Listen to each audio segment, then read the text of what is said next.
Shwmae, sut ydych chi? Dwi'n gobeithio ydych chi'n cadw saff ac yn iawn, a diolch unwaith eto am eich ymuno â mi ar fy amser ergwyl ar fy amser cinio. Ac fel arfer, mae gyda mi fy disgled fan yma, iechyd da, a hefyd fy mrectan cucumber, neu chwer o dŵr, neu chwer fell. Heddiw, pedwar pynciau dwi'n eisiau i gyfrannu gyda bawb yw, yn gyntaf, y pwnc ynglyn at air nofio, yn ail, D934, yn drydydd, yr ymadrodd i ddatrys y problem yn Gymraeg, ac yn bedwerydd, y pwnc man ystyr. Yn gyntaf, beth yw air nofio? Wel, yn diweddarach, rydyn ffeindio fy hunain yn gweithio yn brysur, hyd at lle rydyn yn dargod rydyn yn treulio dyddiau o blaen i'r cyfrifiadur, heb wneud unrhyw fath o ymerbrycordd o gwbl. Felly, rydyn yn dod i'r syniad roedd angen i mi, i rhywsut, i wneud rhywbeth i ymarfer mewn gwrth, achos roedd dull o fywyd jyst yn iachus. Wedyn, beth i wneud amdano fe? Wel, yn y gorffennol, roedd amrywaith o periannau ymarfercordd yn y tŷ gyda mi. Roedd blynyddoedd yn ôl periant seiclo yn yr ystafell byw, ac roeddwn ni'n ymarfercordd arno fe, ac roedd yn ychydig yn hwylus, ond yn y bras roedd i dweud y gwir, yn ychydig yn ddiflas hefyd, jyst i seiclo ar un man am 10 o funudau. Ac wedyn, yn y blynyddoedd yn fwy diweddar, roedd periant camu gyda fi hefyd yn yr ystafell fyw, ac roeddwn i yn defnyddio fe i jyst i camu arno fe am 10 o funudau hefyd, ac yn yr un fodd, roedd hynny yn ychydig yn ddiflas hefyd i dweud y gwir, ond roedd hynny yn torri i lawr blynyddoedd yn ôl, ac doeddwn i ddim yn trafethu i prynu periant newydd. Wedi y rhain, beth wedyn yw fodd gorau i ymarfercordd ar fy gyfer i? Wel, efallai, fodd gorau i ymarfercordd yw y ffordd sydd fwyaf cyfleus, achos os dwi'n mor brysur yn gweithio ar y cyfrifiadur y holl amser, mae amser yn brin i treulio 10 o funudau jyst i ymarfercordd. Felly, os mae'r rhyw ffordd sydd yn eithriadol yn cyfleus, byddai hynny ffordd gorau, dwi'n meddwl. Felly, wedi dweud hynny, efallai, y ffordd gorau fyddai jyst i wneud rhywbeth yn syml, fel jyst rhedeg ar yr un fan, ar rhyw wynebedd caled, enghraifft ar y ddaear lawr yn y gegin. Felly, yn y golau o hynny, rydyn ni'n ymarfercordd trwy'r rhedeg pob dydd am leiaf am 1 kilometr yn fy ngegin, achos dwi'n gallu rhedeg am 2 metr ar yr hyd y gegin, dwi'n gallu rhedeg 1 kilometr pob dydd. Felly, y dechreuas i siart ar y wal yn y gegin, lle roeddwn ni'n nodi i lawr, yr weithiau roeddwn ni'n rhedeg o gwmpas y gegin 2 metr, un ffordd ac yr un arall, ac trwy hynny roeddwn ni'n rhedeg am leiaf 1 kilometr pob dydd. Ond i dweud y gwir, roedd hynny yn y diwedd yn eithriadol yn diflas i wneud. Beth i wneud te?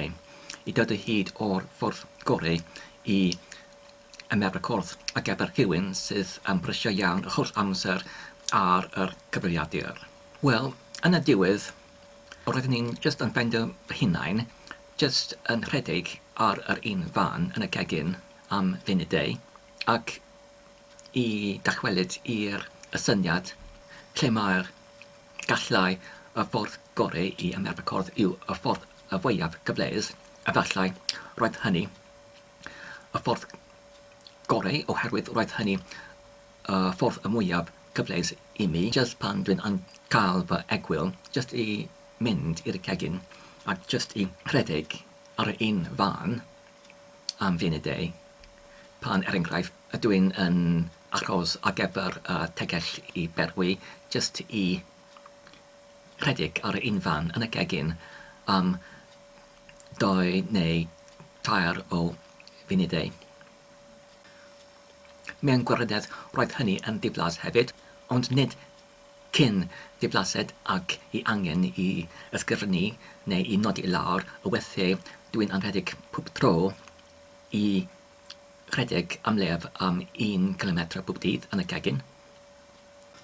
Ond un dydd, pan roeddwn ni'n anrhedeg ar un fan yn y gegin, roeddwn ni'n bwrw at y syniad o'r nofio yn yr aer, fel rhywun sydd yn chwarae neu canu y gitar aer, sef i ffigio i nofio yn y pwll nofio, ond yn ytrach na hynny, i just i nofio yn yr awyr yn yr aer, i just i symud o gwmpas fy brechau ac fy coesau, fel o'r ni'n yn nofio yn y pwll nofio, ond just i symud fy brechau o gwmpas fel ydyn yn nofio go iawn. Mae rhai sydd yn dweud mae'r nofio y ffordd gorau o ymarfer corff.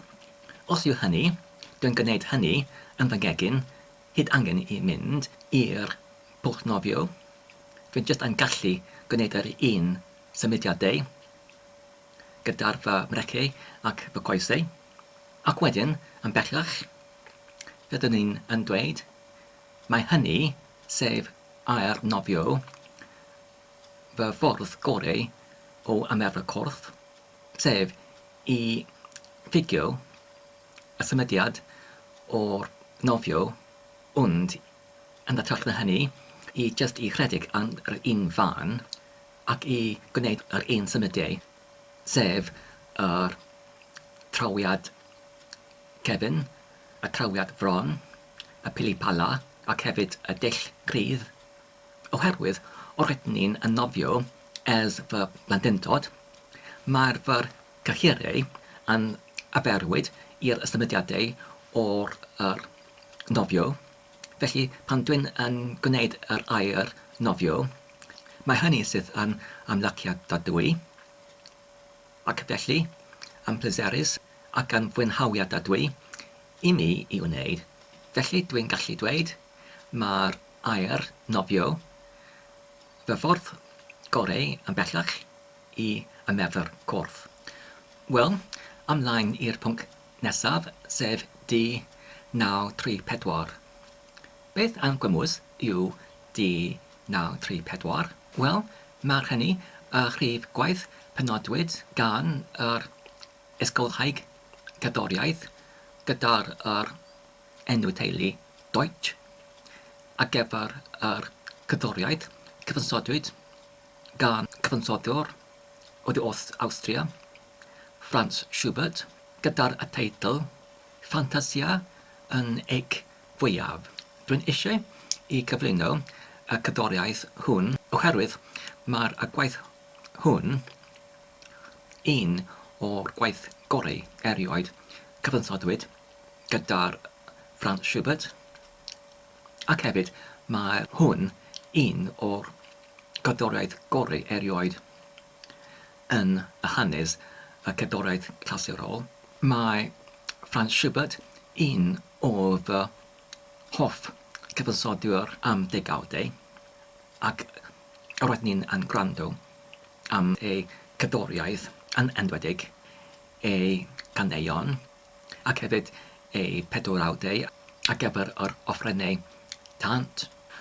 Ond, doeddwn ni ddim erioed yn gwrando am y cerddoriaeth hwn hyd at yn unig oddeutu 5 flynedd yn ôl, pan roeddwn ni'n yn darllen erthyglau enghraifft neu llyfrau, roeddwn yn amrywaith o weithiau wedi dod o hyd o'r teitl o'r gwaith hwn fel un o'i weithoedd gorau. Ond doeddwn ni ddim yn dod o hyd o'r cyfle i gwrando arno fe hyd at oddeutu 5 mlynedd yn ôl. A pan roedd ni'n yn gwrando arno fe am y tro gyntaf erioed, roedd y profiad mor rhyfeddol.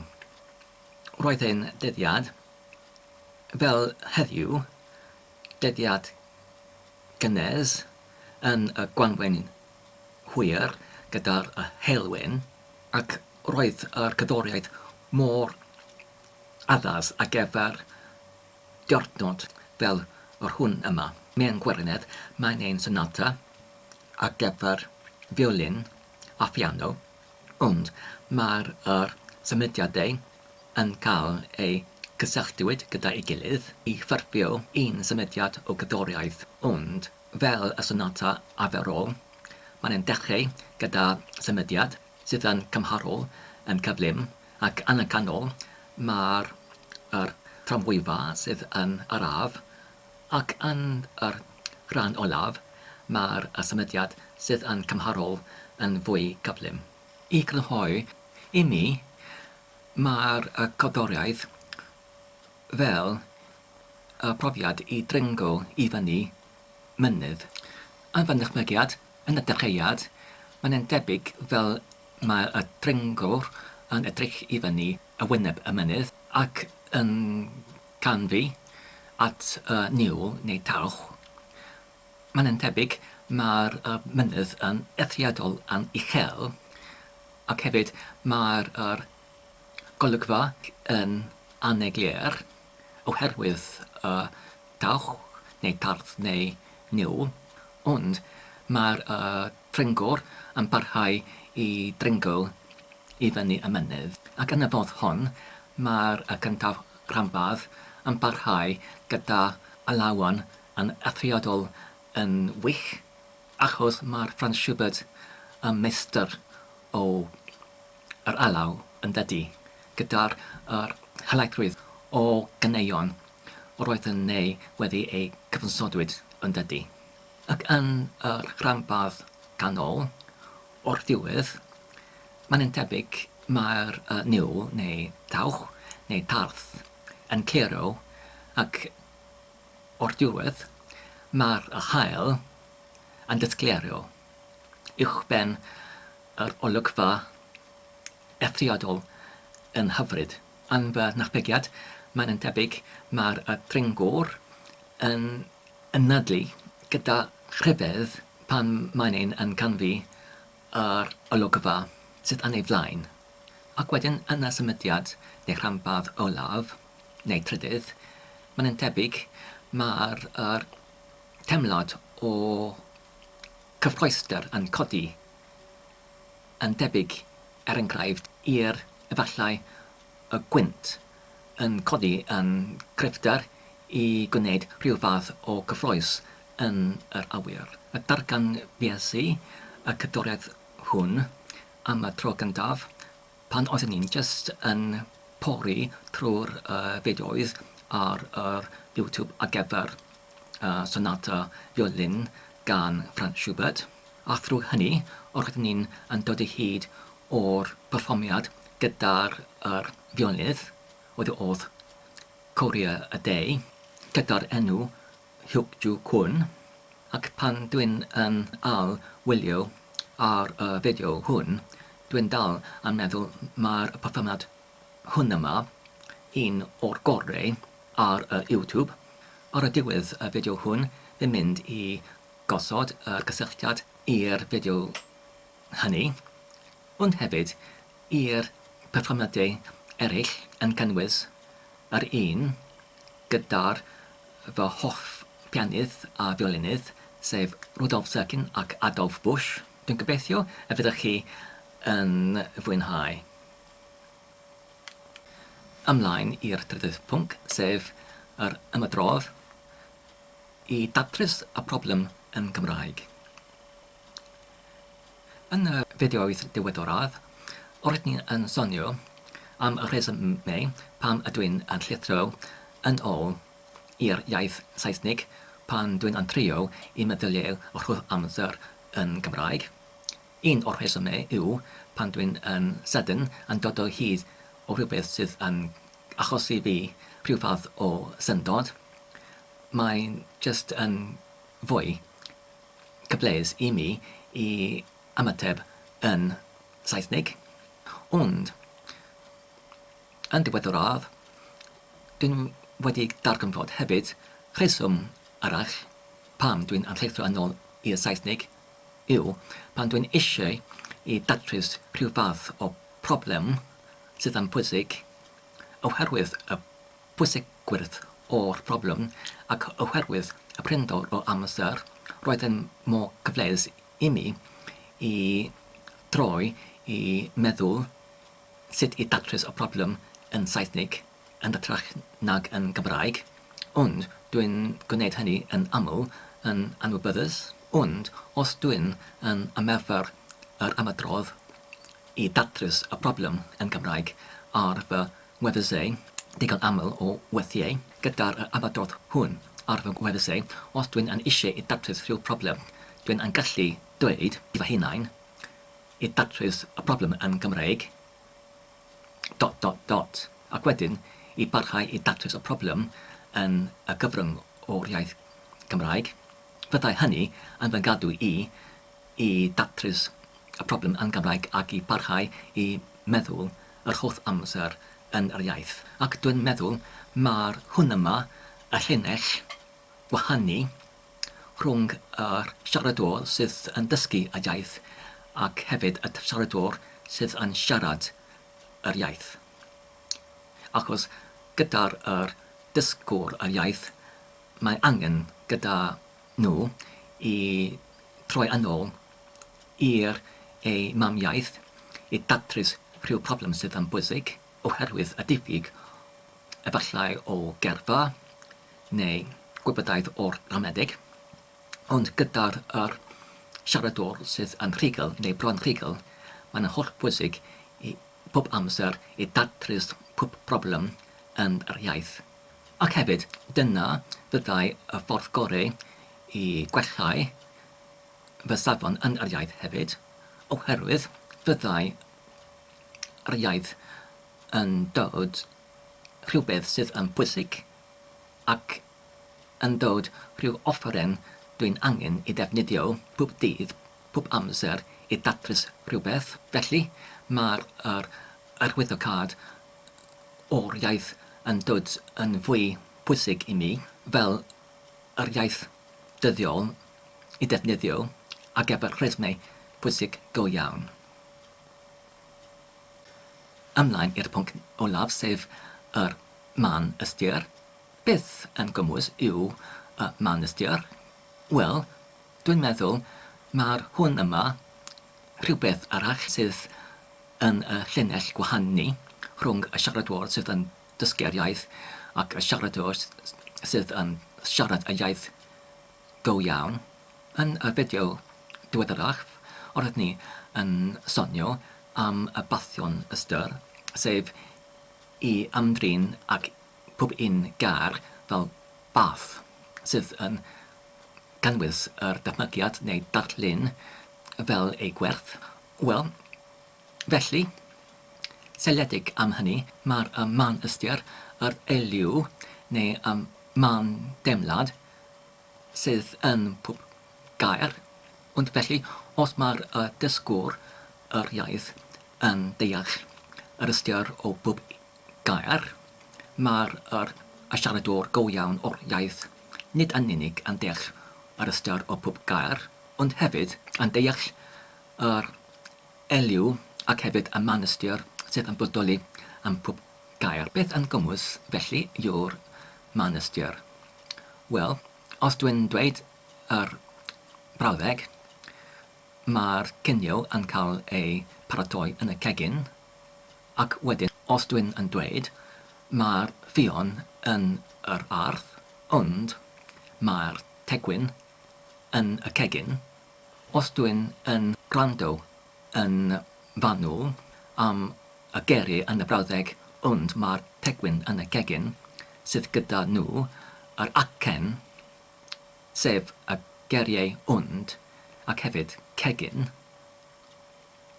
mae'r man ystyr yn y gair ond ac hefyd yn y gair cegin yn ystyru taw cegin sydd yr person yn paratoi y cinio.